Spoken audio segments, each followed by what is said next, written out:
মানুষ বানালে প্রভু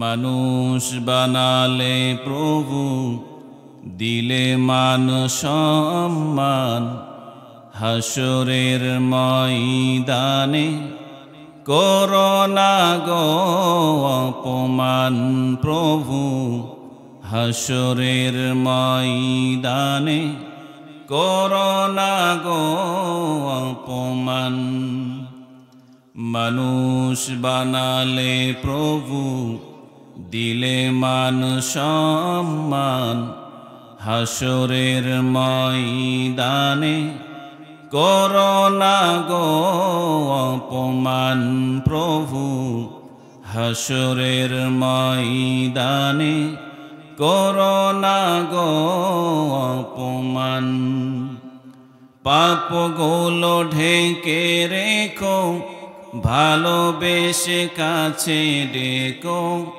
পাপগুলো ঢেকে রেখো ভালোবেসে কাছে ডেকো কণ্ঠে জাগিয়ে দিও রসুলের গান হাসরের ময়দানে করোনা গো অপমান প্রভু হাসরের ময়দানে করোনা গো অপমান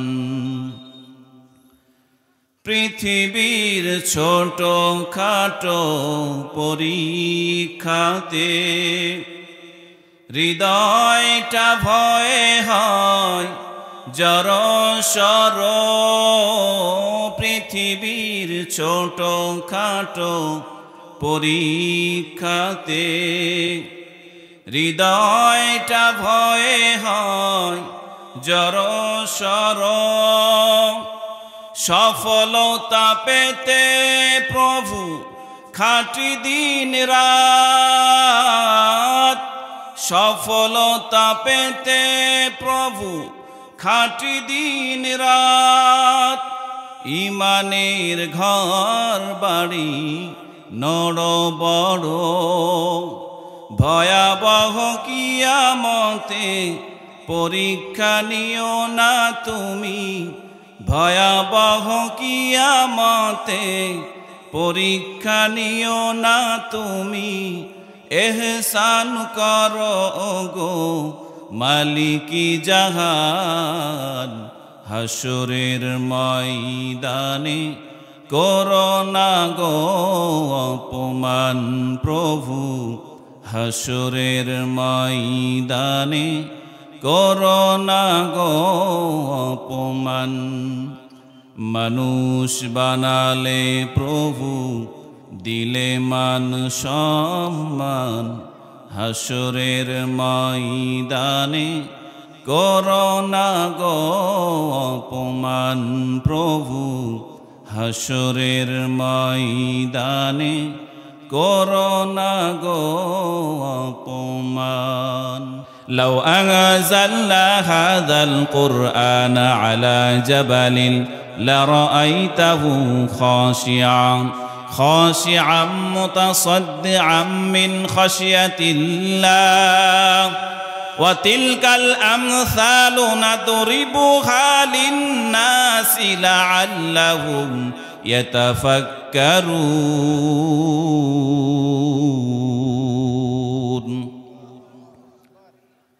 চিমনা যুব সমাজের যুবক ভাইয়েরা আমার ও যুবতী বোনেরা আমার মুরব্বী বাবাজিরা আমার তিনটা আয়াত আমরা তেলাওয়াত করেছি তিনটা আয়াতের মধ্যে শব্দ তিনটা আলাদা একটা শব্দ হলো তাকওয়া আরেকটা শব্দ হলো খৌফ আরেকটা শব্দ হলো খশিয়া শব্দ তিনটা আলাদা হলেও আলফাজে মুরাদের সিনোনিম অর্থাৎ শব্দ তিনটা আলাদা কিন্তু অর্থ হলো এক ও দুনিয়ার মুমিন কলবের মধ্যে একজনের ভয় ঢুকাইতে হবে একটু মহাব্বতে জবান খুলে বলি তিনি কে তাফসিরে কুরতুবির মধ্যে এসেছে প্রথম খণ্ডের 162 নম্বর পৃষ্ঠার মধ্যে এসেছে, খলিফাতুল মুসলিমিন হযরত ওমর ফারুক রাদিয়াল্লাহু তাআলা আনহু কারিউল কুররা উবাই ইবনে কাবকে জিজ্ঞেস করলেন, হোয়াটস দ্য ডেফিনেশন অফ তাকওয়া, মা হুয়া তাকওয়া? যে উবাই, তাকওয়া এই আল্লাহর ভয় এই জিনিসটা আবার কি? তো উবাই ইবনে কাব খলিফাতুল মুসলিমিন হযরত ওমরকে জিজ্ঞেস করলেন, ওমর, আপনি কি এমন রাস্তা দিয়ে চলেছেন যেই রাস্তার ডানেও কাটা, বামেও কাটা, নিচেও কাটা, উপরেও কাটা, এমন চতুর্দিক দিয়ে কাটা দিয়ে বেষ্টনকৃত রাস্তায় আপনি চলেছেন? হযরত ওমর বললেন, হ্যাঁ, এমন রাস্তায় আমি চলেছি যে রাস্তার ডানে বামে উপরে নিচে চতুর্দিক দিয়ে কাটা। হযরত উবাই বললেন, চতুর্দিক দিয়ে কাটা বেষ্টনকৃত রাস্তায় যখন আপনি অতিক্রম করেছেন, পথ চলেছেন, তখন কিভাবে চলেছেন? হযরত ওমর বললেন, এমন ভাবে চলেছি যাতে করে রাস্তার একটাও কাঁটা যেন আমার পোশাককে ভেদ করে আমার শরীরে যেন আঘাত করতে না পারে। উবাই ইবনে কাব বলেন, দ্যাটস কল তাকওয়া, এটাই হলো তাকওয়া। কারণ দুনিয়াতে একজন মানুষ যখন জীবন যাপন করবে, দুনিয়াতে একজন মানুষ যখন লাইফ স্টাইলকে সেটেল করবে, দুনিয়াতে একজন মানুষ যখন দেনা পাওনা লেনদেন মুআমালাত মুআশারাত করবে, তো ওই মানুষটাকে গুনাহ তাকে স্পর্শ করার জন্য চাবে। আর যেই বান্দাগুলো গুনাহ থেকে নিজেকে যত বেশি বিরত রাখবে, বুঝতে হবে ওই বান্দার অন্তরের মধ্যে একজনের ভয় আছে, তিনি কে? কারণ দুনিয়ার প্রত্যেকটা গুনাহ হলো কাঁটার মতো, দুনিয়ার প্রত্যেকটা গুনাহ হলো কাঁটার মতো। কাঁটা থেকে যেমন আমি আপনি নিজেকে হেফাজত করি, বাঁচিয়ে রাখি, যেন কাঁটা লাগলে শরীরে আঘাত হবে, ক্ষত বিক্ষত হবে শরীর, ঠিক তেমনি ভাবে আপনার আমার মাধ্যমে যদি গুনাহ হয়, এই শরীরটা তখন কি জান্নাতে যাবে নাকি জাহান্নামে যাবে?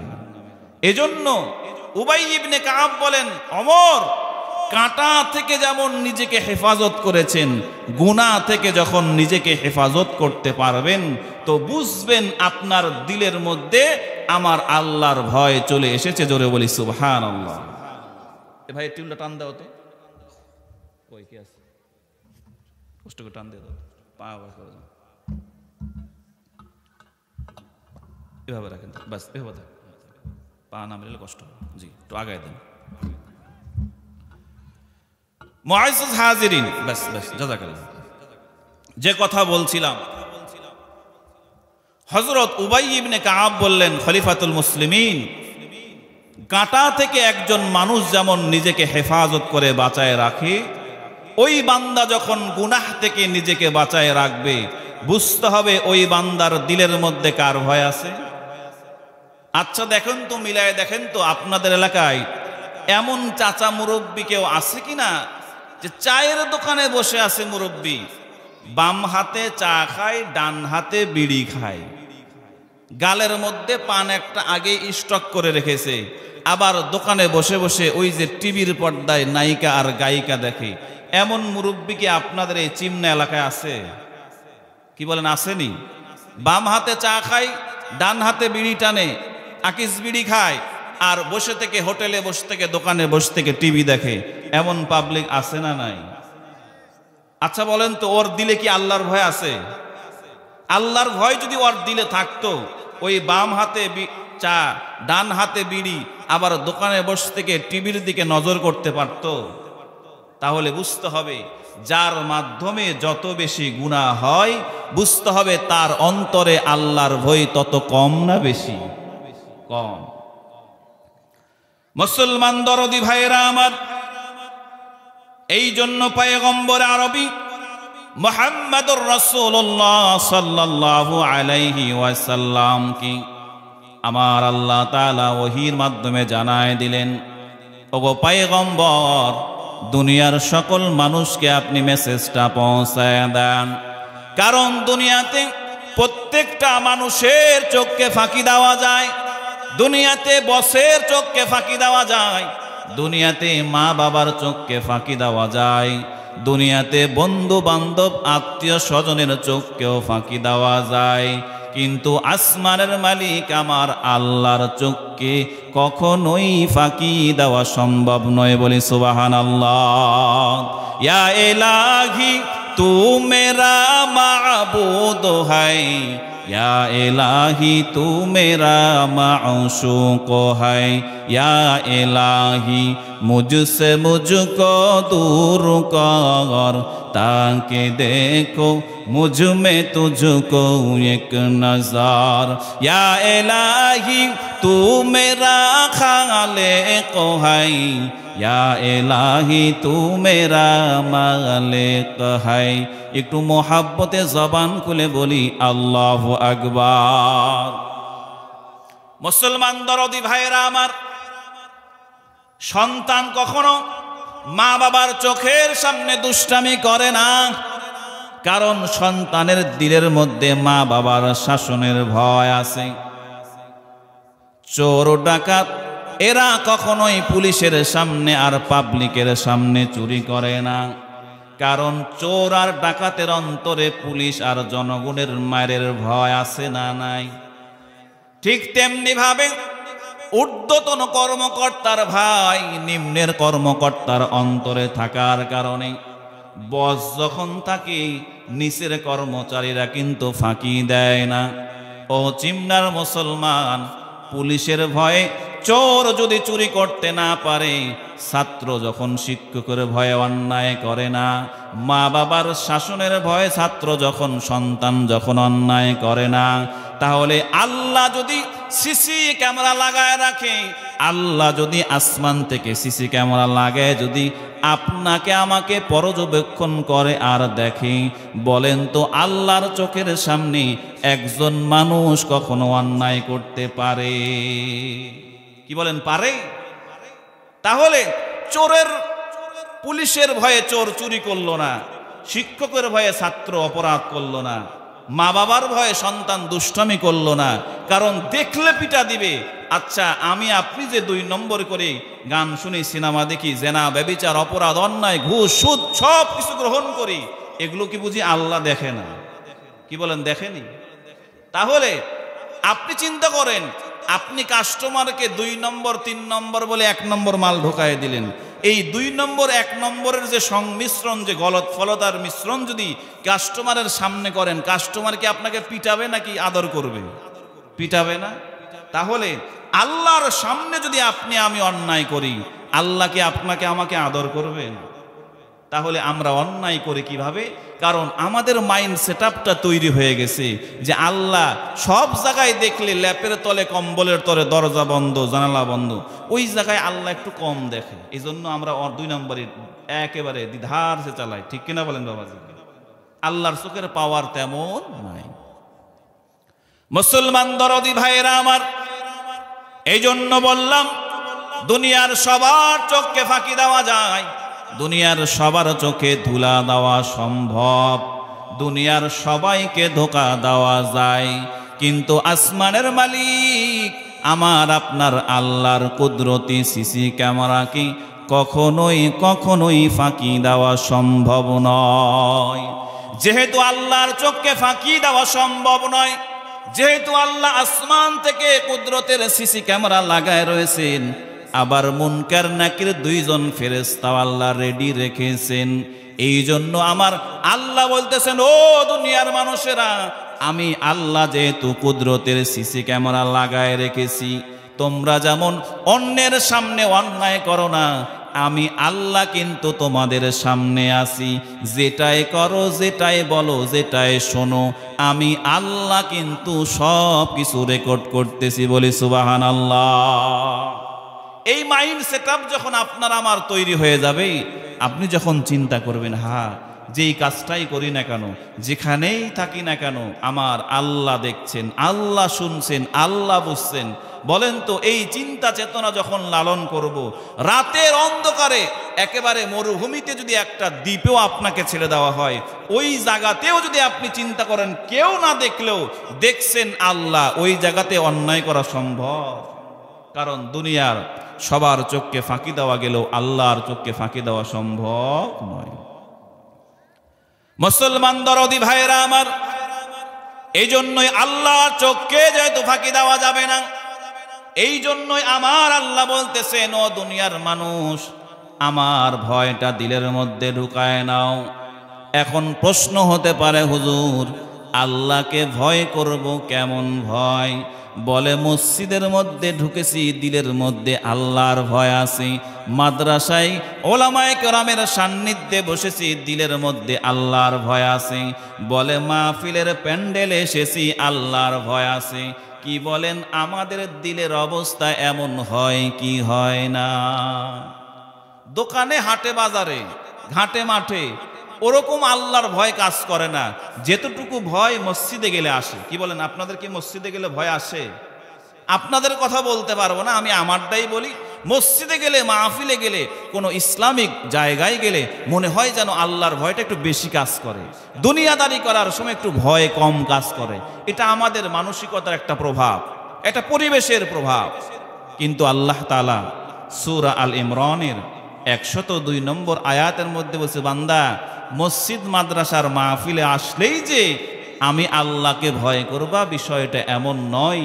বরং হাক্ক তুকাতিহি, যেইভাবে ভয় করলে প্রত্যেকটা জায়গায় তুমি গুনাহ থেকে বাঁচতে পারবা, ওইভাবে ভয় করার নামই হলো তাকওয়া। বলি সুবহানাল্লাহ। আমরা বলি না, এই পড়াশোনা করলে হবে না, পড়াশোনা করার মতো করতে হবে।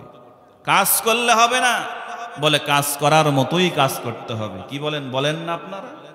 অর্থাৎ কাজ তো সবাই করে, কিন্তু কাজের মতো কাজ কয়জন করে? পড়াশোনা সবাই করে, কিন্তু পড়াশোনা করার মতো কয়জন করে? আল্লাহ বলতেছেন, বান্দা হাক্ক তুকাতিহি, শুধুমাত্র মসজিদ মাদ্রাসায় মাহফিলে আসলে আমি আল্লাহকে ভয় করলে হবে না, বরং প্রত্যেকটা জায়গা, এভরি প্লেস, এভরি হোয়ার, যেখানেই থাকো, যেভাবেই থাকো, যেই অবস্থাতেই থাকো, দিলের মধ্যে একজনের ভয় রাখবো। একটু জবান খুলে বলি, তিনি কে? মুসলমান বরদি ভাইয়েরা আমার, হাক্ক তুকাতিহির ব্যাখ্যায় যদি আমরা আসি, কেমন ভয় আপনি দিলের মধ্যে ঢুকায় নিবেন? বুখারীর বর্ণনায় পয়গম্বর আরবীর হাদিস থেকে আপনাদেরকে একটা হাদিস শোনায়। পয়গম্বর আরবীর বুখারীর বর্ণিত হাদিস সংখ্যা 2215 নম্বর হাদিস, মুসলিম শরীফের 2743 নম্বর হাদিসের মধ্যে পয়গম্বর আরবী তার সাহাবায়ে কেরামের মধ্যে একটা সুন্দর হাদিস বর্ণনা করলেন, যেই হাদিসের মধ্যে আল্লাহর ভয়টা দিলের মধ্যে কেমন ভাবে ঢুকাবেন পয়গম্বর আরবী সুন্দর করে আমাদেরকে বুঝাইছেন। বলি সুবহানাল্লাহ। মুত্তাফিকুন আলাই, বুখারী মুসলিম উভয় কিতাবে হাদিসটা আছে, ভালো করে শুনেন। আল্লাহ রাসূল সাল্লাল্লাহু আলাইহি ওয়াসাল্লাম সাহাবায়ে কেরামদেরকে বর্ণনা করলেন, সাহাবীরা শোনো, সেই আগের যুগে বনি ইসরাইলের সময় এই চিমনার যুব তাফসীর কমিটির 3 জন টকবগা যুবকের মতো বনি ইসরাইলের 3 জন যুবক, কয়জন যুবক? আপনারা কি ঘুমায় গেছেন? একটু জাগ্রত হন। কয়জন যুবক? 3 জন যুবক সফরের মধ্যে বের হয়েছে। আল্লাহ রাসূল বলেন, 3 জন যুবক যখন রাস্তা চলা শুরু করেছে, তো রাস্তা চলতে চলতে হঠাৎ করে বৃষ্টি আর ঝড় শুরু হয়ে গেছে। ঝড় বৃষ্টি যখন শুরু হয়ে গেছে, তো ঝড় আর বৃষ্টির কবল থেকে বাঁচার জন্য 3 জন যুবক একটা গুহার মধ্যে আশ্রয় নিয়েছেন। ভালো করে বুঝে বলবেন, গুহার মধ্যে কি বাঁচার জন্য গেছেন নাকি মরার জন্য গেছেন? বাঁচার জন্য গুহার মধ্যে প্রবেশ করেছেন। আল্লাহ রাসূল বলেন, 3 জন যুবক যখন গুহার ভিতরে প্রবেশ করেছে, তো আল্লাহ সুবহানাহু ওয়া তাআলা কুদরতি ভাবে একটা বিশাল পাথরের খণ্ড ওই গুহার মুখে এনে গুহার মুখটা বন্ধ করেছে। জোরে বলি আল্লাহু আকবার। মুসলমান দরদি ভাইয়েরা আমার, আল্লাহ রাসূল বলেন, ওই 3 জন যুবক যখন গুহার মধ্যে আটকায় গেছে, আল্লাহর রাসূল বলেন, 3 জন টকবগা যুবক শরীরের সমস্ত শক্তি প্রয়োগ করে ওই পাথরটাকে যখন ধাক্কা দেওয়া শুরু করলো, পয়গম্বর বলেন 3 জন যুবকের পক্ষে ওই পাথরটা সরানো সম্ভব নয়। কারণ ওই পাত্রটা ওই জায়গায় সেট করেছেন কে? যেটা আল্লাহ সেট করেছেন সেটা বান্দার পক্ষে কোনোদিনও সরানো সম্ভব নয়। ওই তিনজন যুবক শরীরের সমস্ত শক্তি দিয়ে যখন প্রয়োগ করলেন, আল্লাহ রাসূল বলেন তিনজন যুবক যখন সর্বোচ্চ চেষ্টার শক্তি প্রয়োগ করলেন, ওই পাথরটাকে যার্রা পরিমাণ সরাইতে পারলেন না। ওই তিনজন যুবক এবার চিন্তা করলো, হায় রে হায়, গুহার মধ্যে বাঁচার জন্য আশ্রয় নিলাম, এখন তো জীবন্ত লাশ গুহার মধ্যে হতে হবে। বলি আল্লাহু আকবার। তিনজন যুবক চিন্তা করলো, হায় রে হায়, এই গুহার মধ্যে আটকে আছি, দুনিয়ার কোনো মানুষ আমাদের খবর কিন্তু জানে না। মা বাবা ভাই ব্রাদার আত্মীয় স্বজন কেউ আমাদের খবর জানে না। RAB army police BDR fire service উদ্ধার কর্মী কেউ আমাদের খবর কিন্তু জানে না। বলেন তো মুসলমান ভাইরা আমার, যেই খবর কেউ না জানলেও একজন জানেন, তিনি কে?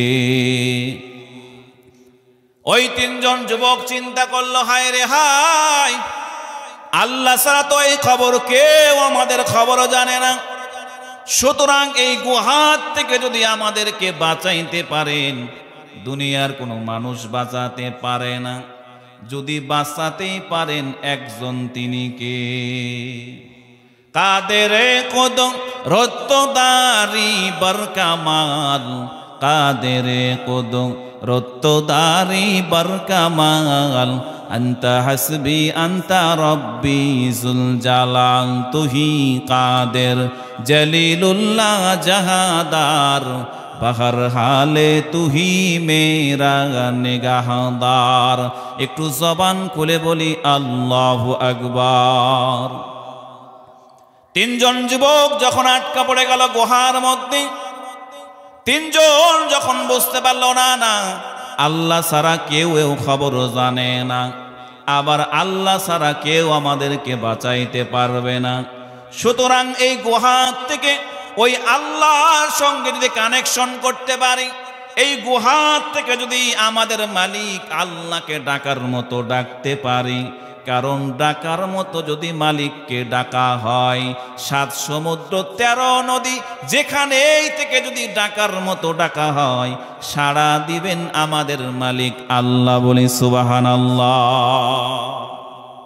আল্লাহ রাসূল বলেন, একজন যুবক বলে, বন্ধুরে, আল্লাহ ছাড়া তো কেউ বাঁচাতে পারবে না, এক কাজ করো, আমাদের জীবনের সব চাইতে ভালো আমল, আমাদের জীবনের সব চাইতে তাকওয়াওয়ালা আমল, যেই আমলটা শুধুমাত্র কেবলমাত্র ওয়ানলি ওয়ান আল্লাহকে খুশি করার জন্যই করেছিলাম, ওই আমলটা যদি আজকে আমরা এই গুহার থেকে আল্লাহর কাছে পেশ করতে পারি, ওই আমলের ওসিলায় হয়তো আল্লাহ আমাদেরকে মাফ করে দিবেন। জোরে বলি সুবহানাল্লাহ।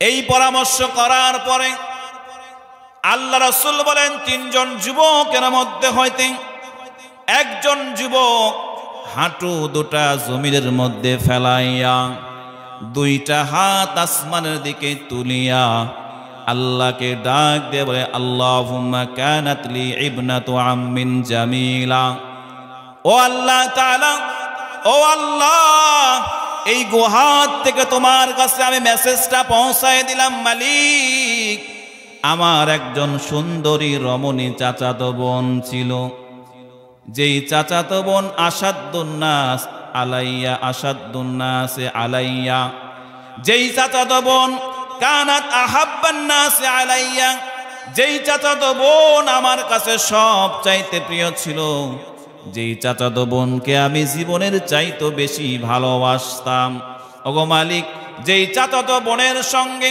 মিলন করার জন্য, যার প্রেমে, যার রূপ আর যৌবনে আমি পাগল ছিলাম, যেই চাচাতো বোনকে ভোগ করার জন্য, মিলন করার জন্য, যেই চাচাতো বোনকে আমি হাজার হাজার বার প্রস্তাব দিয়েছি, কিন্তু আমার চাচাতো বোন আমার প্রস্তাবে সাড়া দেয় নাই, কারণ আমি একজন চরিত্রহীন যুবক হলেও আমার চাচাতো বোন একজন সতী এবং পুণ্যবর্তী নারী। বলেন সুবহানাল্লাহ।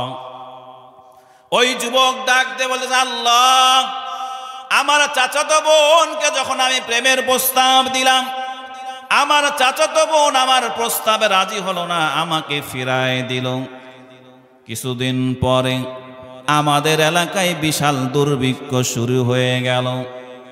পয়গম্বর বলেন, ওই গহীন জঙ্গল থেকে যুবক ডাক দিয়ে বলতেছেন, আল্লাহ, দুর্ভিক্ষ শুরু হওয়ার পরে আমার চাচাতো বোন আমার কাছে অভাবের তাড়নায় কিছু টাকা ঋণ নেওয়ার জন্য আসে। আমি আমার চাচাতো বোনকে 120টা স্বর্ণ মুদ্রা ঋণ দিলাম, ধার দিলাম, নির্দিষ্ট সময়ে পরিশোধ করার জন্য বললাম। কিন্তু আমার চাচাতো বোন নির্দিষ্ট সময়ে আর আমার ঋণটা পরিশোধ করতে পারে নাই, ব্যর্থ হয়ে গেছে। আমি আমার চাচাতো বোনকে বললাম, চাচাতো বোন রে, তুমি যেহেতু আমার ঋণটা পরিশোধ করতে পারছো না, তোমার পক্ষে যেহেতু আমার ঋণটা পরিশোধ করা সম্ভব নয়, সুতরাং তুমি আমার মনের বাসনাটা পূরণ করো, আমি তোমার টাকাগুলো মাফ করে দিব। জোরে বলেন নাউজুবিল্লাহ। কি বলেন? এমন যুবক, এমন ক্যারেক্টারওয়ালা নেতা, খেতা, পাতি এরকম আমাদের দেশে আসে নাই, যারা পাবলিকের অসহায়ত্বের সুযোগ নিয়ে সব কিছু লুণ্ঠন করেছে। রডের বদলায় কি দিয়েছে ভাই? ও আপনারাও জানেন, মাশাআল্লাহ, রডের বদলায় কি দিয়েছে? বাস। আবার দেশের নাম দিয়েছে স্মার্ট বাংলাদেশ। আসেনি তারা ভাই? না গেছে? দিল্লি কামাল, দিল্লি চল গায়া। সকলেই বলছি আলহামদুলিল্লাহ। কারণ জালেমের জুলুম বেশি দিন টিকে না ভাই। আল্লাহ ওই গুড্ডির সুতার মতো একটু ছাড় দেয়, কিন্তু এই ছাড়কে তারা ছেড়ে দেওয়া মনে করে, কিন্তু আবার যখন লাটায় যখন টান দেওয়া হয়, গুড্ডি কাছে আসে না, ভাইগে যায় ভাই, কাছে আসে। কিন্তু যখন ওড়ে তো মনে করে যে আমাকে ধরবে কোন শালা, আমাকে ধরার কেউ আছে। কিন্তু আল্লাহ যখন এমন ধরা ধরছে, একেবারে দুপুরের ওই খাওয়া দাওয়া খাওয়ার সময় পায় নাই, দুপুরে খাওয়া রেডি হয়েছে বাংলাদেশে, কিন্তু ভারতে গিয়ে খাইছে মোদি স্বামীর সাথে। চিল্লা এখন ঠিক কিনা? আবার আমাদেরকে গল্প শোনাইছে, সকাল বিকাল কোরআন তেলাওয়াত হয়। ভাই, বঙ্গভবন যখন হামলা হয়েছে, কোরআন পাওয়া যায় নাই, মদের বোতল পাওয়া গেছে। কথা কি অবাস্তব না মিথ্যা? অবাস্তবও নয়, মিথ্যাও নয়, চরম সত্য কথা। চিল্লা এখন ঠিক কিনা? তারা বলেছে আমরা তাহাজ্জুদের নামাজ পড়ি, পড়েন, কোনো সমস্যা নাই, কিন্তু কোরআন তো পাওয়া যায় নাই। উনি নাকি কোরআন পড়ে সকাল শুরু করেন, কিন্তু মদের বোতল পাওয়া গেছে। চিল্লা এখন ঠিক কিনা? উনি আমাদেরকে পেঁয়াজের বদলায় কত কিছু খাইতে বলে, বেগুনের বদলায় কুমড়া দিয়ে বেগুনি বানাইতে বলে। কি ভাই বলে নাই? আহা, এই জন্য যারা যুগে যুগে জুলুম করেছে, জালেমের ভূমিকায় অবতীর্ণ হয়েছে, আল্লাহ তাআলা যুগে যুগে ফেরাউন, নমরুদ, হামানের মতো যারাই ভবিষ্যতে এরকম জুলুম করার চিন্তা ভাবনা করবে, জুলুম করবে, কিন্তু শেষ পর্যায়ে ঠিকানা আর বাংলার জমিনে হবে না। মুসলমান দরদি ভাইরা আমার, ওই যুবক এবার বলতেছে, আল্লাহ, আমি আমার চাচাতো বোনের অসহায়ত্বের সুযোগ যখন আমি পেয়ে গেলাম, আমার চাচাতো বোনকে আমি বললাম, বোন রে, যেহেতু টাকা তুমি পরিশোধ করতে পারছো না, সুতরাং একটা কাজ করো, আমার মনের বাসনাগুলো পূরণ করে দাও, আমার সঙ্গে যৌবিক মিলনে মিলিত হয়ে যাও, আমি তোমার টাকাগুলো মাফ করে দিব। পয়গম্বর আরবি বলেন, ওই চাচাতো বোন যখন অপারগ হয়ে গেল, অপারগ হওয়ার পরে যখন ওই চাচাতো বোন যখন চাচাতো ভাইয়ের সঙ্গে মিলিত হবে, একটা নির্দিষ্ট রুমের মধ্যে, যে রুমের খবর কেউ জানে না, যেই রুমের মধ্যে দুনিয়ার কোনো মানুষ নাই, আল্লাহ রাসূল বলেন, ওই রুমের মধ্যে যখন যুবক আর যুবতী মিলিত হবে, আল্লাহ রাসূল বলেন, ওই যুবক যখন ওই চাচাতো বোনের দুই রানের মাঝখানে যখন বসবে, ওই চাচাতো ভাই তাকায় দেখেন চাচাতো বোনের চোখের মধ্যে পানি। জোরে বলি সুবহানাল্লাহ। এবার চাচাতো ভাই ডাক দেব, ও চাচাতো বোন রে, তোমাকে তো আমি জোর করে আনি নাই, তুমি তো স্বেচ্ছায় আমার সঙ্গে মিলন করার জন্য এসেছো, তাহলে কেন কান্না করো? ওই চাচাতো বোন এবার ডাক দিয়ে বলে, ভাইরি, দুনিয়ার কোনো মানুষ জানে না, দুনিয়ার কোনো মানুষ দেখে না, কিন্তু আসমানের মালিক যে আল্লাহ আছে, ওই আল্লাহর ভয় দিলের মধ্যে ঢুকায় নাও। কারণ দুনিয়ার সবার চোখকে ফাঁকি দেওয়া গেলেও আসমানের মালিক আমার আল্লাহর চোখকে ফাঁকি দেওয়া যায় না। জোরে বলি সুবহানাল্লাহ। আরে ওকুবানা হাসান আতিনা ফি দারে দুনিয়া না হাসান ইয়া গিয়াসাল মুস্তাগীসিন হাদিনা লাফতিখারা বিল উলুমি ওয়াল গিনা। একটু মোহাব্বতে জবান খুলে বলি আল্লাহু আকবার। মুসলমান দরদি ভাইরা আমার, ওই যুবক এবার আল্লাহর ভয় করে কলবের মধ্যে নিয়ে নিল। এবার ওই যুবক গহীন জঙ্গল থেকে আল্লাহকে ডাক দিয়ে বলতেছেন, আল্লাহ, আমার চাচাতো বোন যখন 2 রানের মাঝখানে বসা অবস্থায় আমাকে যখন বলেছো ইত্তাকিল্লাহ, ও চাচাতো ভাই আল্লাহকে ভয় করো, ওগো আল্লাহ, আমার চাচাতো বোন যখন ওই ইন দা মিন টাইম তোমার ভয় আমার কলবের মধ্যে ঢুকায় দিয়েছিল, ওগো আল্লাহ, আমি আমার চাচাতো বোনের সঙ্গে আর মিলন করি নাই, আমি তোমার ভয়ে কলবের মধ্যে ঢুকাইয়া আমি ওই রুমের থেকে বের হয়ে গেছিলাম। এমনকি আমার চাচাতো বোনের কাছে যে 120টা স্বর্ণ মুদ্রা পাইতাম, ওই 120টা স্বর্ণ মুদ্রাও আমি তাকে হাদিয়া দিয়েছি। বলেন সুবহানাল্লাহ। মুসলমান যুবক ভাইয়েরা আমার, এই জন্য পয়গম্বর বলেন, সাবাতুন ইউজিল্লুহুমুল্লাহু তাআলা ফি জিল্লিহি ইয়াওমা লা জিল্লা ইল্লা জিল্লুহু। পয়গম্বর বলেন, হাসরের কঠিন ময়দানে, যেই ময়দানে বাঁচানোর মতো কেউ থাকবে না, সবাই যখন বলবে ইয়া নফসি ইয়া নফসি, ওগো আল্লাহ আমাকেই বাঁচাও আমাকেই বাঁচাও, পয়গম্বর বলেন ওই অবস্থাতের মধ্যেও আল্লাহ সুবহানাহু ওয়া তাআলা 7 শ্রেণীর মানুষ আছে যাদেরকে আল্লাহ আরশে আজিমের নিচে জায়গা দিবে। জোরে বলি সুবহানাল্লাহ। আজকে যেমন হাজার হাজার মানুষ বাজারে হাটে বাজারে ঘোরে, কিন্তু এই জান্নাতি প্যান্ডেলের তলে বসার নসিব কি সবার হয়েছে? কি বলেন, হয়েছে? হয় নাই। সেদিনও হাসরের কঠিন ময়দানে হাজার হাজার কোটি কোটি সহস্র মানুষ থাকবে, কিন্তু আরশে আজিমের ছায়ার নিচে সবার বসা কপালে জুড়বে না। মুসলমান ভাইরা আমার, কারা আরশে আজিমের ছায়ায় জায়গা পাবে? পয়গম্বর মুহাম্মদুর রাসূলুল্লাহ সাল্লাল্লাহু আলাইহি ওয়াসাল্লাম বলেন, 7 শ্রেণীর মানুষ রয়েছে যাদেরকে আল্লাহ হাসরের কঠিন ময়দানে আরশে আজিমের নিচে জায়গা দিবে। জোরে বলি সুবহানাল্লাহ। কয় শ্রেণী বললাম? 7 শ্রেণী। মিলায় দেখেন আপনি আমি কোন শ্রেণীতে পড়ি কিনা। 1 নম্বর, আল্লাহ রাসূল বলেন ইমামুন আদিলুন, ন্যায় বিচারক। আসেনি এখন ন্যায় বিচারক? কি আছে? এর বাপরে, টাকার বান্ডিল পেলে বিচার কি ঠিক থাকে নাকি উল্টে যায়? আবার এমন বিচার কয়, বিচারের রায় দা দেন তাল গাছ আমার, আমার দিকে রায় রেখে এখন বিচার আপনি যা করেন তাই। কি বলেন, এমন বিচার বাংলাদেশে হয় নাই? কি বলেন, হয়েছে কি হয় নাই? তারা আমাদের কোরআনের পাখি আল্লামা সাইদিকে, ভালো মানুষটাকে হার্ট অ্যাটাকের কথা বলে, স্ট্রোকের কথা বলে কারাগার থেকে নিয়ে এসে সেই বঙ্গবন্ধু মেডিকেলে নিয়ে এসে ইনজেকশন পুশ করে ষড়যন্ত্র করে হত্যা করে নাই ভাই? সত্য কখনো লুকায়ে থাকে? কি বলেন, থাকে লুকায়ে? থাকে না। তাহলে যারা করেছে তারা ইমামুন আদিলুন নয়, ন্যায় বিচারক নয়, সবগুলো জালেম। চিল্লায় কোন ঠিক কিনা?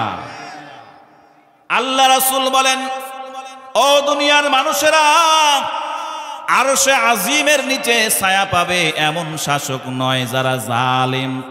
লেডি ফেরাউনরা কখনোই আরশে আজিমের নিচের ছায়া পাবে না।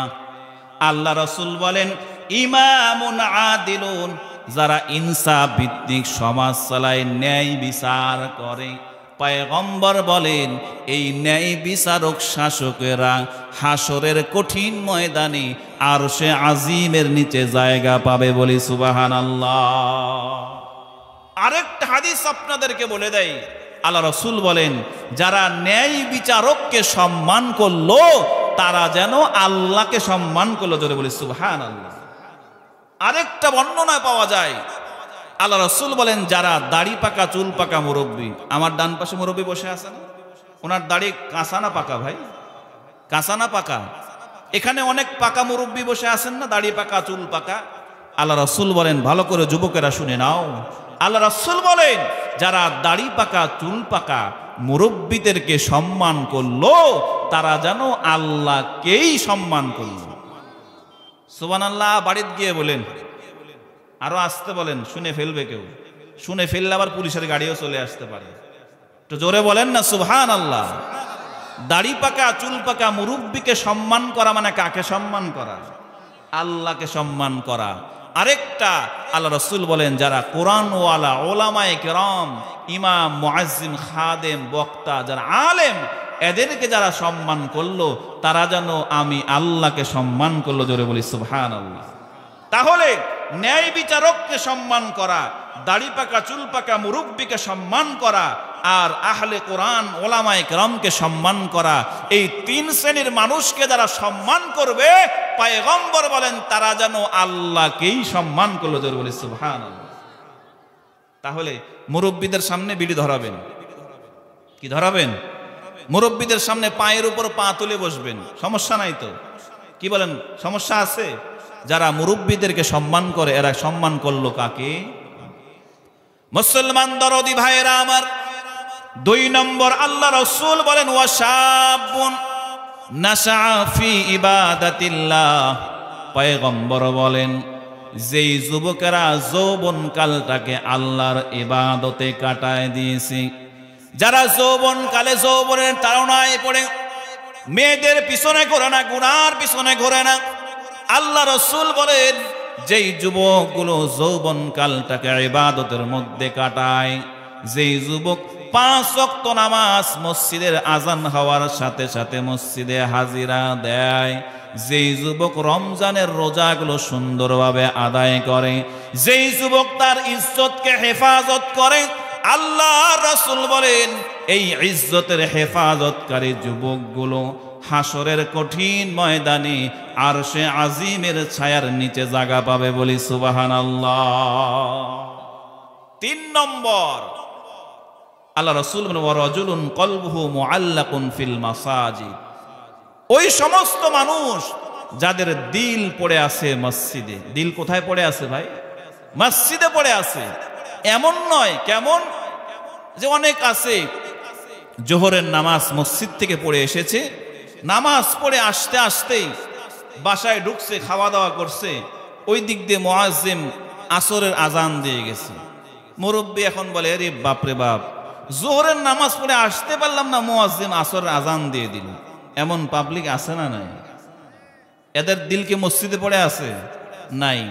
মসজিদে দিল পড়ে থাকার ব্যাখ্যা হলো আপনি নামাজ পড়ে আসলেন, মসজিদ থেকে বের হলেন, মসজিদ থেকে বের হওয়ার পরে যেই কাজই করতেছেন আপনার দিল আর কান মসজিদের দিকে, যে কখন মুয়াজ্জিন আজান দিবে আর কখন মসজিদের দিকে দৌড়ে যাব, জোরে বলি সুবহানাল্লাহ।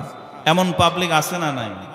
এমন আল্লাহর বান্দা আছে বলেই এখনো দুনিয়া টিকে আছে।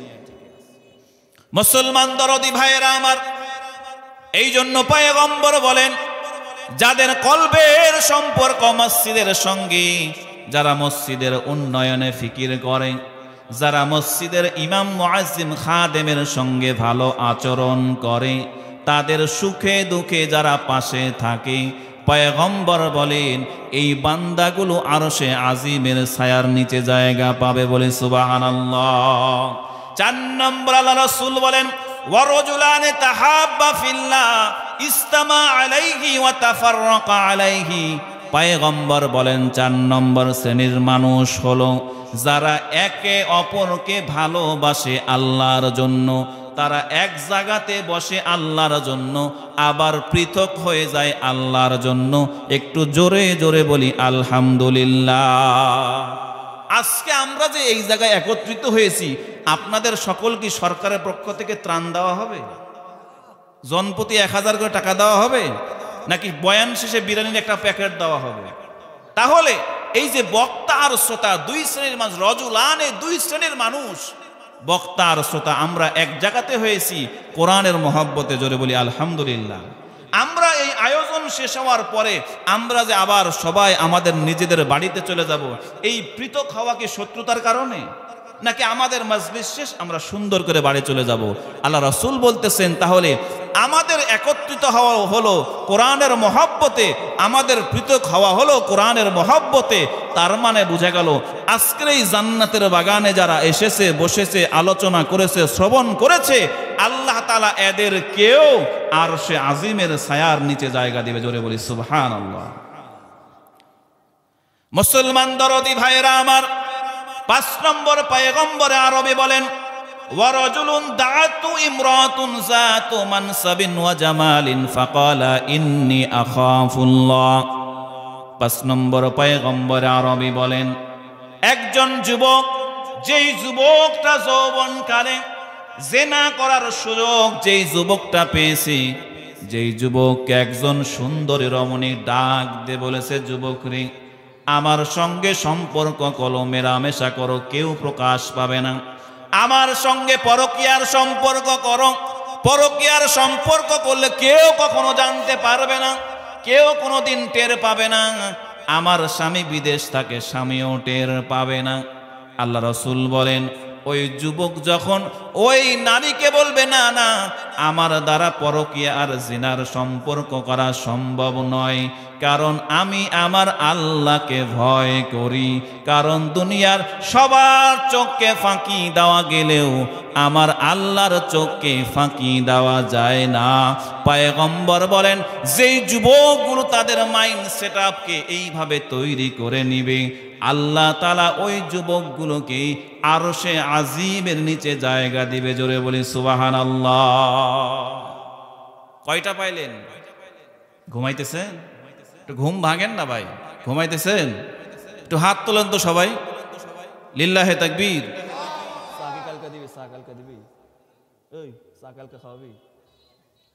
হাত তোলেন, লিল্লাহে তাকবীর। ভাই সবাই বলেন না তো লিল্লাহে তাকবীর, আর একটু লিল্লাহে তাকবীর। হাত নামান। কষ্ট পাইছেন? একটু ঘুম ভাঙালাম আর কি, কারণ আপনাদের ঘুম এখনো ভাঙে নাই। মুস্তাফিজ ভাই আসার আগে যদি ঘুম না ভাঙে, তাহলে এই ঘুম আর কোনোদিন ভাঙবে না। এই বাগান কি প্রতিদিন হবে বলেন? এই জান্নাতের আয়োজন কি প্রতিদিন হবে? এই একটা বছর পরে যুব সমাজ কত কষ্ট করে রাস্তাঘাটে চান্দা তুলে মানুষের কাছে ভিক্ষুকের মতো চেয়ে চেয়ে মেহনত করে আয়োজন করেছে। এই আয়োজনকে সফল করার জন্য আপনি একটু সজাগ হবেন না ইনশাআল্লাহ? রাজি আছেন তো ইনশাআল্লাহ? একটু জিকির করে লা ইলাহা ইল্লাল্লাহ, সকলে জবান করে লা ইলাহা ইল্লাল্লাহ। মহিলাদেরকে পুরুষ প্যান্ডে ডেকে নেই, কারণ পুরুষ প্যান্ডে এখনো ভরে নাই। মা বোনেরা সবাই পুরুষ প্যান্ডে চলে আসো। কি বলেন আপনারা? আসবে? তাহলে আপনারা এখনো আসছেন না কেন? এতগুলো মানুষ, শত শত হাজার হাজার মানুষ রাস্তাঘাটে ঘোরাফেরা করতেছেন, অথচ আপনাদের প্যান্ডেল কিবর মোটামুটি একটু আসছে আর কি। যাক আলহামদুলিল্লাহ বলেন সবাই। ওই যে আমাদের প্রধান বক্তাও চলে আসছে, গাড়ি ঢুকলো, আবার বলি আলহামদুলিল্লাহ। যাই হোক, মা বোনেরা যারা আছেন, মা বোনেরা কষ্ট করে একটু চেপে চেপে বসেন। মা বোনের প্যান্ডেল জায়গা হচ্ছে না, আরেকজনকে জায়গা করে দিলে জান্নাতে আপনাকে আল্লাহ জায়গা করে দিবেন। এজন্য যারা আসি মা বোনের একটু চেপে চেপে শীতের দিন কষ্ট করে বসি। আমাদের প্রধান মেহমান চলে আসছে, বেশি দেরি হবে না। আমরা মহব্বতে সকলেই এটে শুটে একটু বসি ইনশাআল্লাহ। আল্লাহ তাআলা আমাদের এই বসা, আমাদের আয়োজন, আমাদের নাজাতের ওসিলা বানায়। সকলেই বলছি আল্লাহুম্মা আমিন। তাহলে কয় শ্রেণী গেল ভাই? 5 শ্রেণী। কয় শ্রেণী? সকলে একটু বলেন না, কয় শ্রেণী? জায়গা পাবে কয় শ্রেণী? 7 শ্রেণী। 6 নম্বর আল্লাহ রাসূল বলেন, ওয়ারাজুলুন তাসাদ্দাকা বিসাদাকাতিন ফাআখফাহা হাত্তা লা তা'লামা শিমালুহু মা ইনফিকু ইয়ামিনুহু। আল্লাহ রাসূল বলেন, 6 নম্বর ওই ব্যক্তি, যেই ব্যক্তি এমন ভাবে দান করলো যে তার ডান হাত কি দিল বাম হাত টের পেল না। এর মানে এমন নয় যে ডান হাত কি দিল বাম হাত বুঝবে না, অর্থাৎ এমন ভাবে লৌকিকতা পরিহার করে ইখলাসের সহিত মানুষকে দেখানোর জন্য নয়, ডানে বামে কে আছে তাদেরকে না জানিয়ে চুপ করে একেবারে লুক করে গোপনীয়তার সঙ্গে বান্দা যখন দান করবে, আল্লাহ তাআলা বলেন এই দানকারীকেও আল্লাহ আরশে আজিমের ছায়ায় জায়গা দেবে। জোরে বলি সুবহানাল্লাহ। কয়টা গেল? 6টা। আর একটা কয়টা? একটা, লাস্ট ওয়ান। আল্লাহ রাসূল বলেন ওয়ারাজুলুন যাকারাল্লাহ খালিয়ান ফাফাদাত আইনাহু। পয়গম্বর বলেন 7 নম্বর হলো যেই বান্দা একেবারে নির্জনে আছে, একাকী জায়গায় বসে আছে, ওই একাকী জায়গায় বসে বান্দা আল্লাহর ভয়ে, ওই বান্দা কবরের ভয়ে বান্দা চোখের পানি ফেলে ফেলে কান্না করে। জোরে বলি সুবহানাল্লাহ। মুসলমান দরদি ভাইয়েরা আমার, এই 7 শ্রেণীর মানুষকে আল্লাহ তাআলা কিয়ামতের কঠিন ময়দানে আরশে আজিমের ছায়ার নিচে জায়গা দিবেন। ওই যুবক এবার আল্লাহকে ডাক দে বলতেছেন, আল্লাহ আমি আমার চাচাতো বোনের সঙ্গে অপরাধ করার সুযোগ আমি পেয়েছিলাম, আমি আমার চাচাতো বোনের সঙ্গে যদি মিলন করতাম দুনিয়ার কোনো মানুষ আমাকে বাধা দিত না, কিন্তু আমার চাচাতো বোন যখন আপনার ভয়ের কথা আমাকে স্মরণ করে দিয়েছি, আমি সাথে সাথে ওই রুমটা থেকে বের হয়ে চলে এসেছি। জোরে বলেন সুবহানাল্লাহ। মুসলমান দরদি ভাইয়েরা আমার, ও যুবক ভাইয়েরা আমার, আপনার আমার চরিত্রের আস্থা অধঃপতন হয়ে গেছে। জানি না আপনাদের এলাকায় এমন যুবক আছে কিনা। আমাদের এলাকায় এমন যুবক দেখা যায় যেই যুবকগুলো সারাদিন খবর থাকে না, যখনই দেখবেন গার্লস স্কুল ছুটি হয়েছে, ওই যে একটা ভটভটি মোটর সাইকেল নিয়ে আল্লাহর বান্দা যুবক ওই গার্লস স্কুলের সামনে গিয়ে হাজির হয়ে যায়। ঠিক কিনা বলেন? এমন যুবক আপনাদের এলাকায় নাই? ওই যে কি বাইক যেন নাম ভাই, একজন বলো না, ওই বাইকটার নাম কি? হ্যাঁ, রয়্যাল এনফিল্ড না? রয়্যাল এনফিল্ডের আগের যে একটা ভংচং বাইক বানায় নাই যে, হ্যাঁ কি নাম? এখন বলেন হুজুর, বললে তো আবার ধরা খেয়ে যাব। হ্যাঁ, বললে ধরা খেয়ে যাবেন। কারণ আজকে আপনারা বলবে, কারণ অনেক বক্তা তো এখানে বসে বসে সিনেমার নাম, নায়িকার নাম, গায়িকার নাম বলে, আবার সিনেমার রিভিউ দেয়। কি ভাই, এমন বক্তা আছে না নাই? আবার ওই বক্তাদের পিছনে আমাদের যুব সমাজরা পাগল। এমন এমন নায়িকার নাম বলে যেই নায়িকার নাম আমরা জীবনেও শুনি নাই। এই মঞ্চ থেকে নায়িকার নাম, আমি ভাই আপনাদের কথা জানি, আমি আমার কথা বলি। ওই নায়িকার নাম যখন উনি বক্তা সাহেব বলেছেন, আমাকে আমার পিএস বলে, দেখো নায়িকার নাম শুনেন। শুনলাম, আমি বললাম ভাই উনি যেহেতু বলেছে আল্লাহর নাম নিয়ে দেখতে, তুমি একটু আল্লাহর নাম নিয়ে একটু উইকিপিডিয়ার সার্চ দাও তো। সার্চ দিয়ে দেখলাম একটা সুন্দর আল্লাহর বান্দি বার হয়ে আসলো। আমিও বিসমিল্লাহ বলে একটু দেখে নিলাম, নামটা যেহেতু মনে নাই, তাহলে এরকম যদি কোরআনের মজমা থেকে যদি ভাই সিনেমাকে প্রমোট করা হয়, নায়িকা গায়িকাদেরকে প্রমোট করা হয়, আমাদের যুবকের চরিত্র কি নষ্ট হবে না ভালো হবে? কি ভাই, নষ্ট হবে না ভালো হবে? যুব সমাজ তো এমনি নষ্টের দিকে চলে গেছে। আবার আমরা যদি এই মজমায়, কোরআনের মজমায় বসে যদি এই সমস্ত অপসংস্কৃতি, এই সমস্ত সিনেমা নায়িকা গায়িকাকে প্রমোট করি, কসম করে বলি আমাদের যুবকদের চরিত্র কখনোই ভালো হবে না। মুসলমান দরদি ভাইয়েরা আমার, বিশেষ করে যুবক ভাইদেরকে একটা যুবকের হাদিস শোনায় দেই। হযরত ওমরে ফারুক রাদিয়াল্লাহু তাআলা আনহুর সময় মদিনায় একজন যুবক ছিল, যেই যুবকটা 5 ওয়াক্ত নামাজ মসজিদে নববীতে আদায় করত।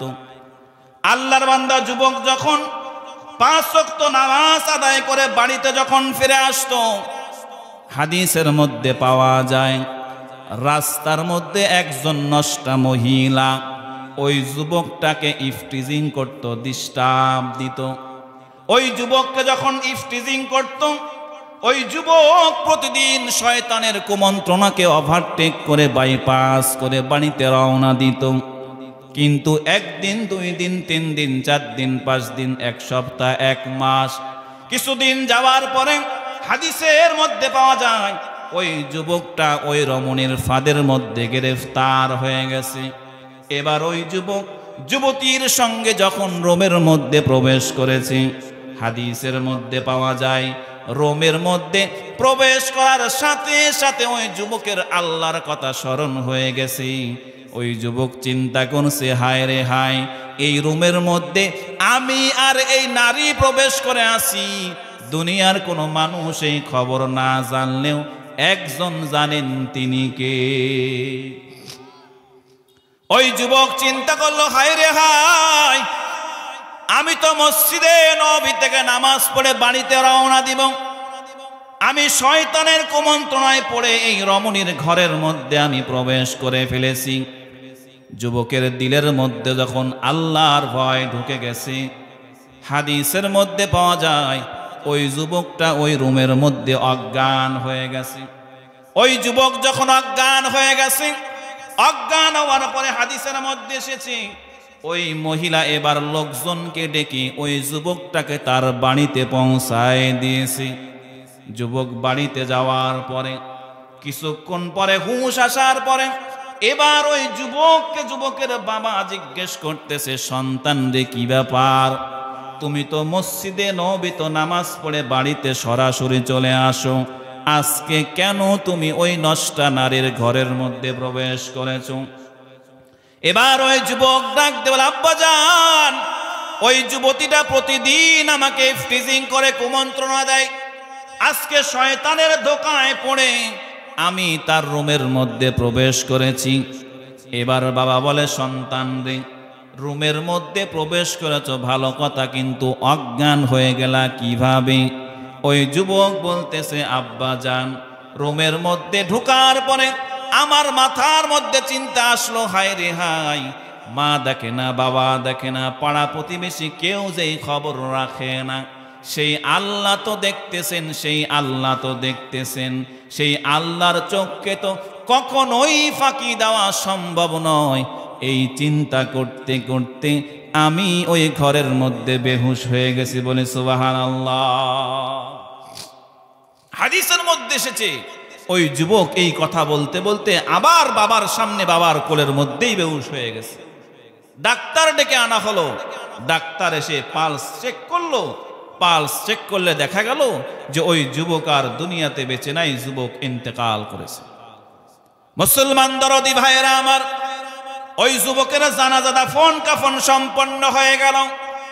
পরের দিন সকালবেলায় যখন খলিফাতুল মুসলিমিন হযরত ওমরের কাছে খবরটা চলে গেল, ওমরকে বলা হলো, ওমরে ফারুক, ওই যে একজন আল্লাহওয়ালা যুবক ছিল, একজন মুত্তাকি যুবক ছিল, যেই যুবকটা 5 ওয়াক্ত নামাজ মসজিদে নববীতে আপনার পিছে আদায় করতেন, ওই যুবক গতকালকে এই ঘটনার পরিপ্রেক্ষিতে দুনিয়া থেকে বিদায় হয়ে গেছেন।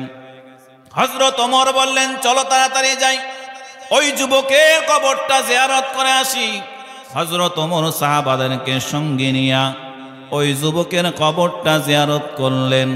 জিয়ারত করার পরে হযরত ওমর এবার বলতেছেন, ওয়ালিমান খাফা মাকাম রাব্বিহি জান্নাতান।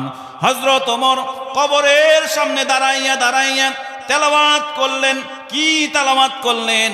হযরত ওমর বললেন, ওরে কবরের বাসিন্দা যুবক, আমার আল্লাহ তাআলা বলেছেন, যারা আল্লাহর ভয় দিলের মধ্যে রাখবে, আল্লাহ তাআলা তাদেরকে 2টা জান্নাতের মালিক বানাবে, বলে সুবহানাল্লাহ। মুসলমান দরদি ভাইয়েরা আমার, হযরত ওমর যখন কবরের সামনে 2টা জান্নাতওয়ালা আয়াত যখন তেলাওয়াত করেছে, হাদিসের মধ্যে এসেছে ওই যুবক কবর থেকে আওয়াজ দিয়ে বলে, ওমর রে, আল্লাহ তাআলা আমাকে সত্যি সত্যি 2টা জান্নাতের মালিক বানায়েছে, বলে সুবহানাল্লাহ। হकीकत से तो दुनिया बेखबर है, दुनिया की नुमाइश पर नजर है, नमी गोयम के आज दुनिया जुदा बाश बहर करे কে বাসি বা খোদা বাস। একটু মোহাব্বতে জবান খুলে বলি আল্লাহু আকবার। মুসলমান দরদি ভাইয়েরা আমার, এই তাকওয়াওয়ালা যুবক যখন ওই গুহা থেকে আল্লাহকে ডাক দিয়ে বলো, আল্লাহ ওই দিন গুনাহ করার সুযোগ থাকার পরেও আমি কিন্তু আল্লাহ গুনাহ করি নাই ফাফাররিজ আন্না ফিমা নাহনু ফিহি। ওগো আল্লাহ, এই যে গুহার মধ্যে আমরা আটকে আছি মালিক, এই খবর তো দুনিয়ার কোনো মানুষ জানে না। ওগো আল্লাহ, তুমি জানো, তুমি বাঁচাইতে পারো, সুতরাং এই গুহার থেকে তুমি আমাদের আজকে বাঁচিয়ে দাও। পয়গম্বর বলেন, ওই একজন যুবক দোয়া করার সাথে সাথে আমার আল্লাহ তাআলা কুদরতি হাতে ওই পাহাড় থেকে, পাথর থেকে 3 ভাগের 1 ভাগ মুখটাকে খালি করে দিলেন। বলি সুবহানাল্লাহ। দুনিয়ার আলো বাতাস দেখা যায় কিন্তু বের হওয়ার উপক্রম নাই। একজন যুবক দোয়া করা শেষ, বাকি আছে কয়জন ভাই? ঘুম এখনো ভাঙে নাই। কয়জন বাকি আছে? পিছনের ওরা এখনো মুখই খোলে নাই। কয়জন? কয়েকদিন আগে এক মাহফিলে গেছি, আমি বললাম, ভাই বলেন তো আব্বা আম্মাকে কে কে ভালোবাসেন? সবাই হাত তুলেছে। সামনের একটা মুরব্বী দেখি এমনি ঘুপটি মেরে বসে আছে। আমি বললাম, ওই আব্বা যান, মুরব্বী, ও মুরব্বী। তাকাইছে। আমি বললাম, আব্বা আম্মারে ভালোবাসেন না? হুজুর বাসি তো। মানে গরম হয়ে গেছে, বাসি তো। আব্বা আম্মারে ভালোবাসেন তো হাত যে তুললেন না? হুজুর ঠান্ডা লাগে। কি লাগে? আমরা হারে বাপমা ঠান্ডায় কত কষ্ট করে আপনারা মানুষ করলো, বাপমা ঠান্ডা খেয়েছে, আপনারা ঠান্ডা লাগায় নাই। আর আজকে বাপমার মহব্বতে ঠান্ডাকে উপেক্ষা করে হাত দুটা বের করতে পারলেন না। হাই রে বাপ মায়ের পাগল আপনি। তা আপনারাও কি ওরকম কিছু আছেন নাকি ভাই? কি বাকি আছে কয়জন? সবাই বলেন না, বাকি আছে কয়জন? পাথরের মুখ থেকে, ওই গুহার মুখ থেকে পাথরটা সরলো 3 ভাগের, বাকি আছে কয় ভাগ? দোয়া করতে বাকি আছে কয়জন? কি চলবে না শেষ করে দেব? চলবে কতক্ষণ? মুস্তাফিজ ভাই আসে না, যত দোয়া করেন যেন তাড়াতাড়ি চলে আসে। আল্লাহুম্মা আমিন। 2 জন সেকেন্ড, 2 নম্বর যুবক এবার আল্লাহর কাছে দোয়া করতেছেন, আল্লাহুম্মা ইস্তাআজারতু উজারা ওয়া আতাইতুহুম আজরাহুম গায়রা রাজুলিন ওয়াহিদ। আল্লাহ, আমি একদিন কাজের জন্য অনেকগুলো কর্মচারী নিয়োগ দিয়েছিলাম, তো দিন শেষে সকল কর্মচারীরা তাদের বেতনগুলো নিয়ে গেছে, পারিশ্রমিক নিয়ে গেছে। গায়রা রাজুলিন ওয়াহিদ, একজন মজদুর তার মজুরিটা না নিয়েই চলে গেছে।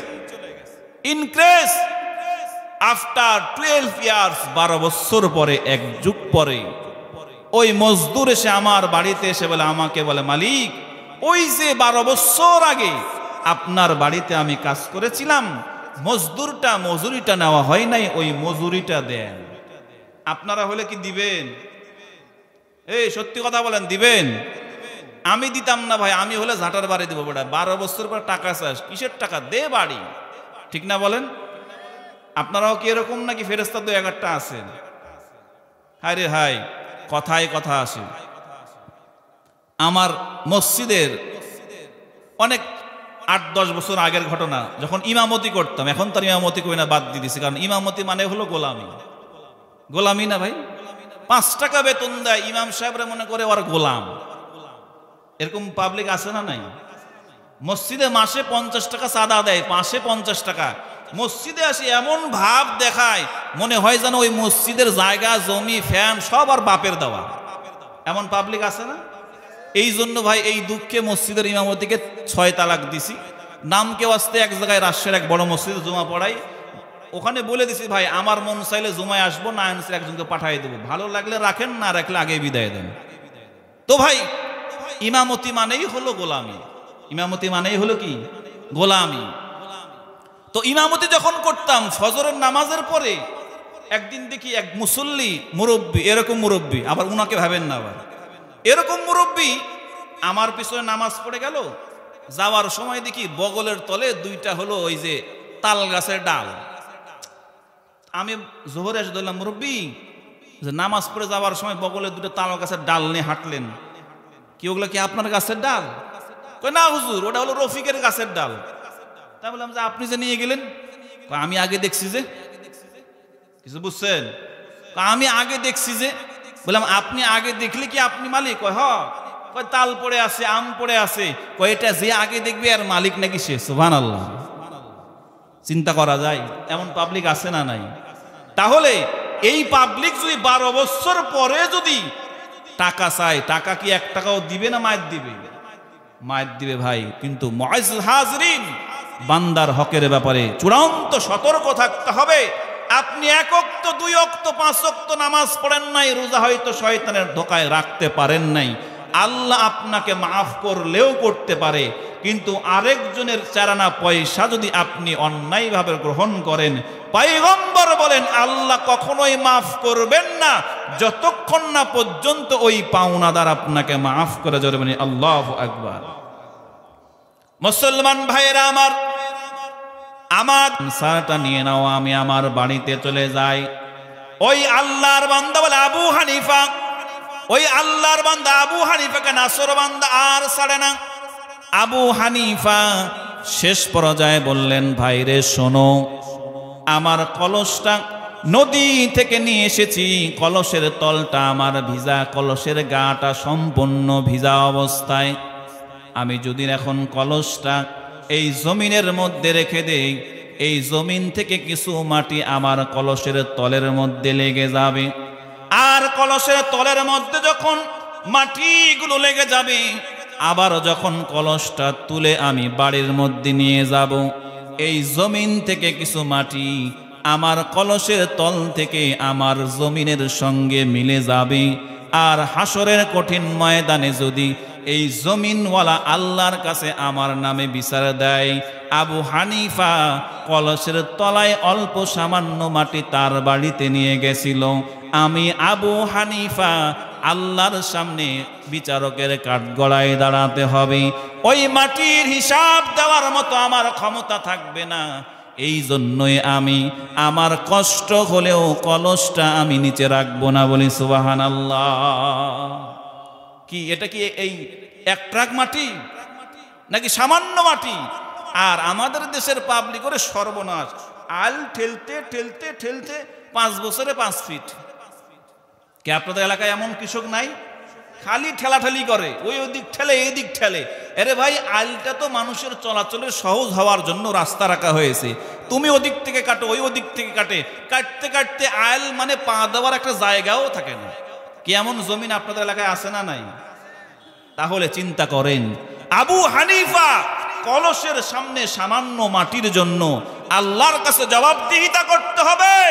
হাসরের ময়দানে ওই সামান্য জমিনওয়ালা মাটিওয়ালাও আপনাকে আমাকে কঠিন ময়দানে 1 বিন্দু ছাড় দিবে না।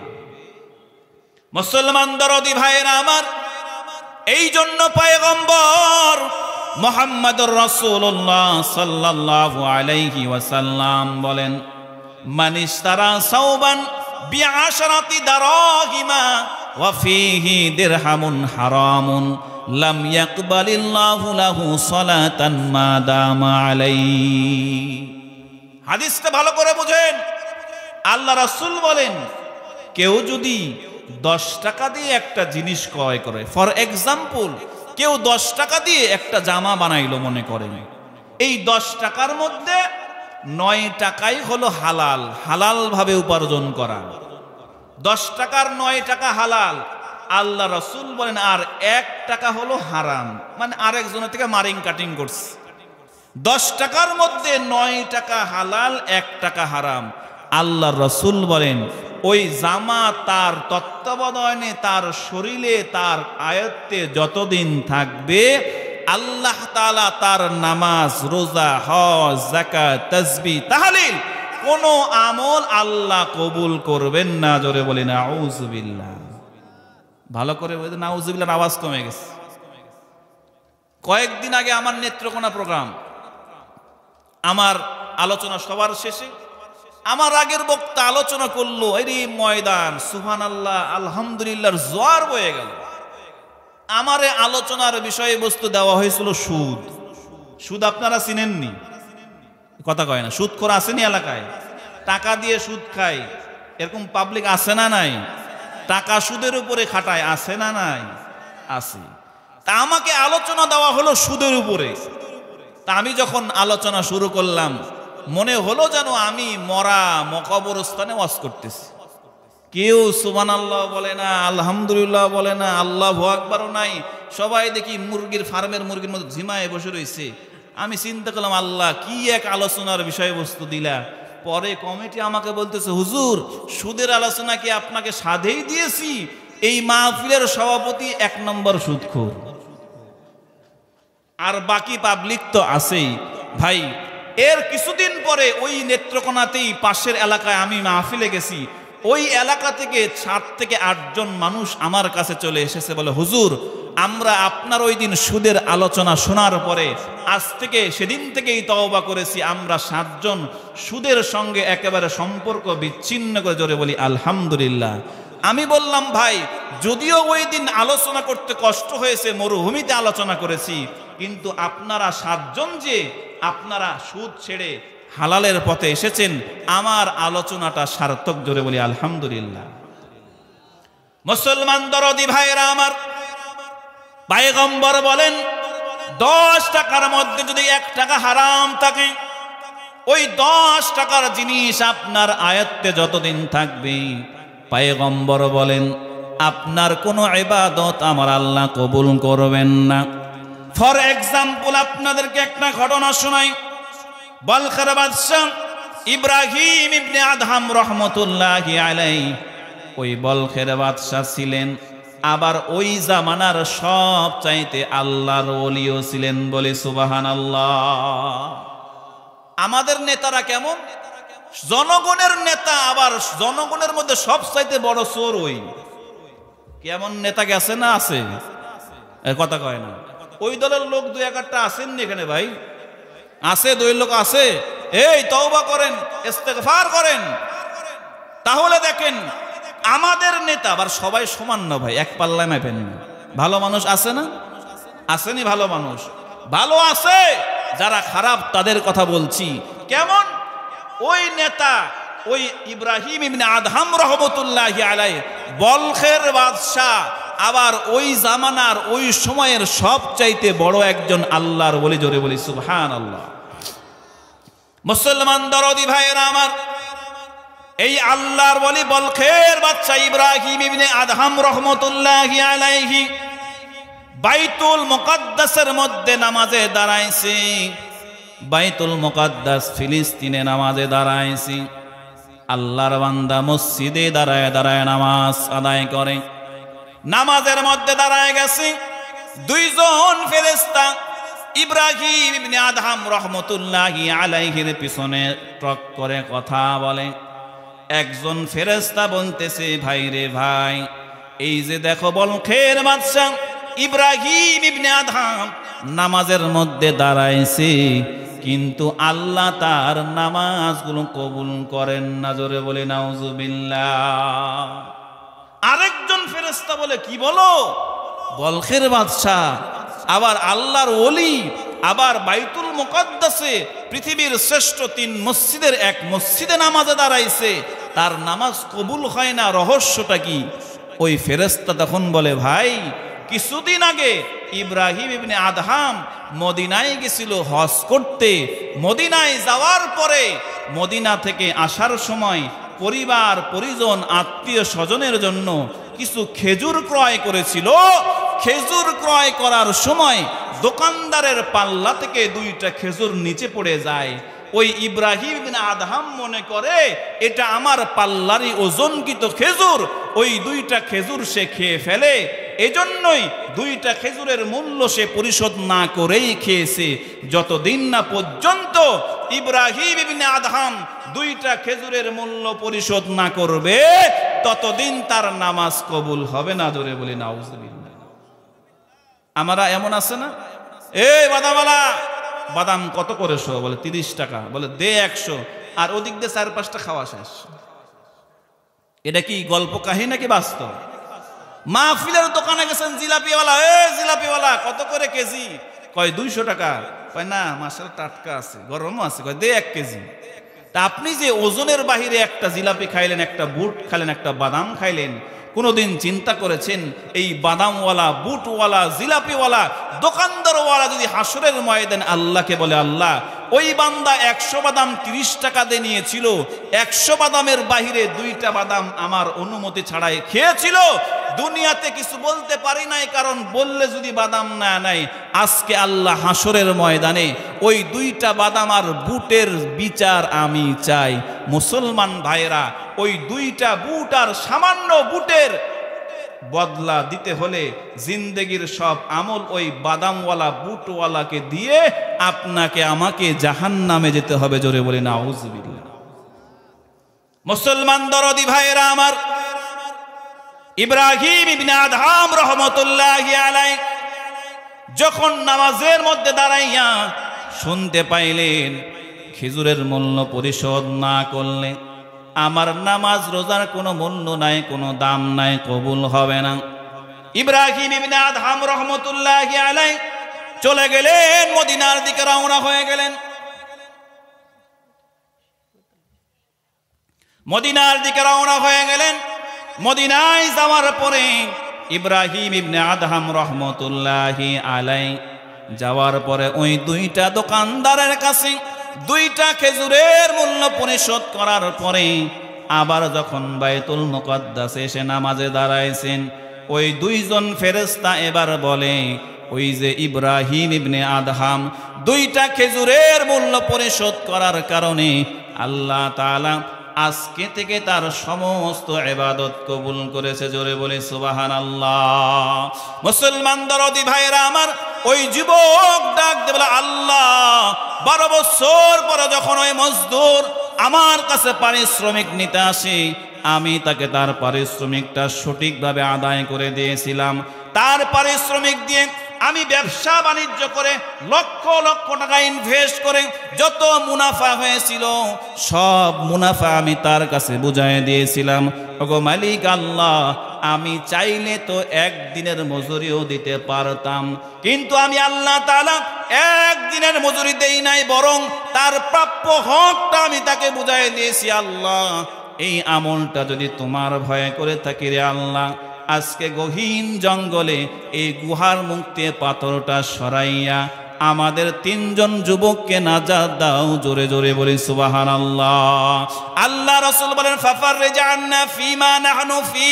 পয়গম্বর বলেন, 2জন যুবক যখন দোয়া করলো, আল্লাহ তাআলা 2জনের দোয়াটা কবুল করে ওই পাথরটাকে 3 ভাগের 2 ভাগ সরাইছে। বলেন সুবহানাল্লাহ।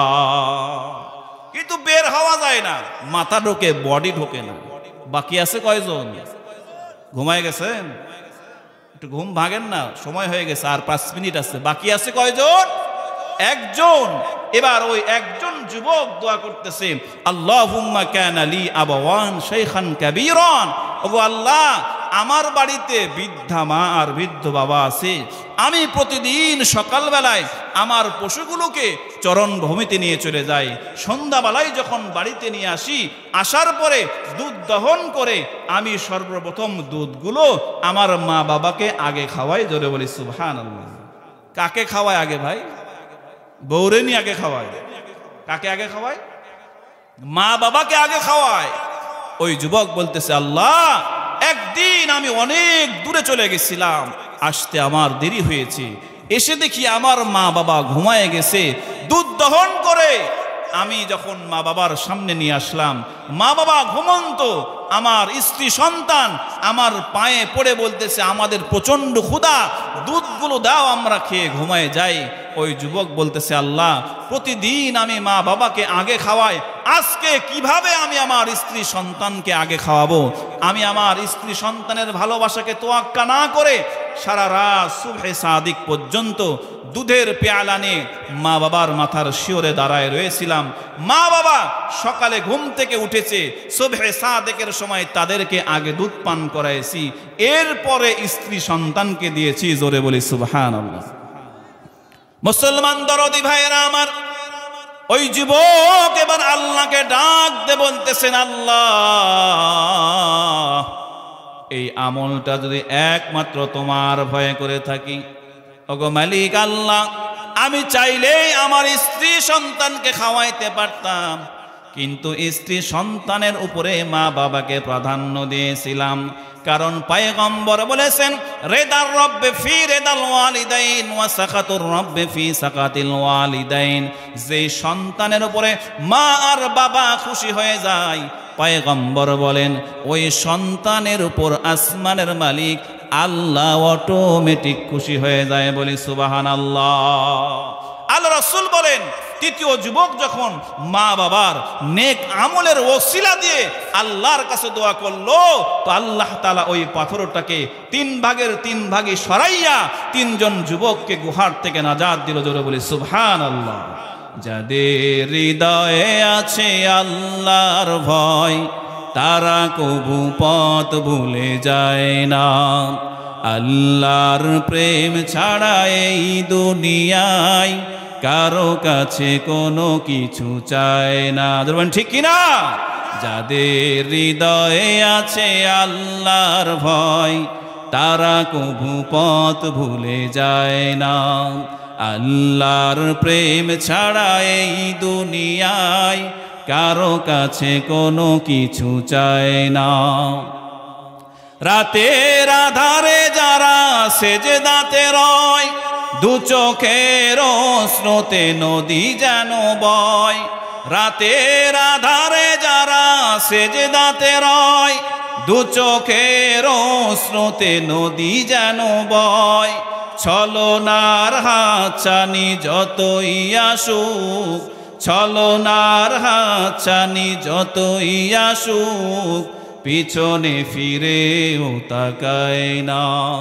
যাদের হৃদয়ে আছে আল্লাহর ভয়, তারা কবু পথ ভুলে যায় না। আল্লাহর প্রেম ছাড়া এই দুনিয়ায় কারো কাছে কোনো কিছু চাই না, কারো কাছে কোনো কিছু চাই না। জোরে বলি মারহাবা। এজন্য শেষ ফিনিশিং কথা হলো, আপনি আমি যদি কলবের মধ্যে মানুষের ভয় নয়, পুলিশ প্রশাসন, র্যাব, আর্মি, বিডিআর কারো ভয় নয়, দিলে যদি আল্লাহর ভয় ঢুকান, দুনিয়ার যত বড়ই বিপদ আসুক, প্রত্যেকটা বিপদ থেকে বাঁচাবেন একজন, তিনি কে? আরো মহব্বতে বলে, তিনি কে? আল্লাহ তাআলা আমাদের বাকি জীবনটাকে যেন দিলের মধ্যে, কলবের মধ্যে সেই আল্লাহর ভয়কে রেখে যেন বাকি জীবনটা চলতে পারি, গুনাহমুক্ত জীবন যাপন করতে পারি। আল্লাহ তাআলা সেই তৌফিক আমাদেরকে দান করুন।